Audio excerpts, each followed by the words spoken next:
Now the news.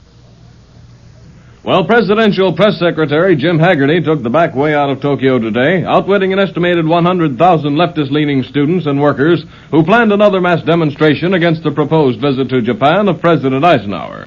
Hagerty, not visibly shaken by the riotous greeting he received yesterday, left the Japanese capital and headed for Anchorage, Alaska, to await the president's arrival there tomorrow afternoon.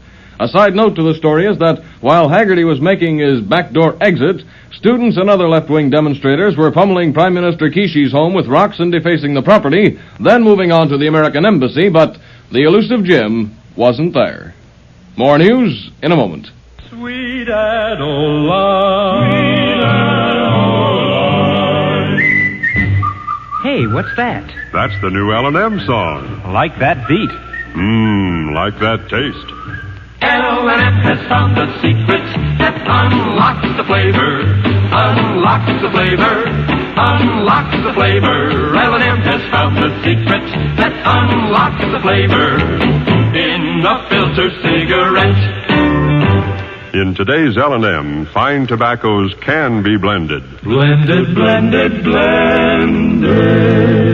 Not to suit a filter, but to suit your taste. L&M has found the secret that unlocks the flavor. Unlocks the flavor. Unlocks the flavor. Reach for flavor. Reach for L&M. While American politicos sit back and cool their heels, a fire is once again building on our doorstep. Castro, the Caribbean's bearded bad boy, is undermining everything Uncle Sam is trying to do, as Robert Perez reports from Havana.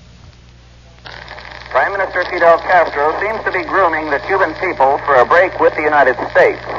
Observers here believe recent deals with the Soviet bloc and the upcoming visit of Soviet Premier Nikita Khrushchev has given Castro the moral support for such a break. In the worst tirade in months, the bearded Prime Minister last night unloaded charges of espionage, saying an American military plane had buzzed a Soviet ship 10 miles off the Cuban coast. He also charged a conspiracy between oil companies here and the State Department to leave Cuba dry. And of the United States notes, he said, they know we don't listen to them.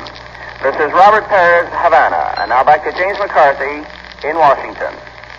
Well, Russia finally figured a way out to milk some more headlines out of American spy pilot Francis Powers today. Red Leader Khrushchev announced in Moscow that he personally is ready to aid the father of the pilot see his son if he goes to Russia.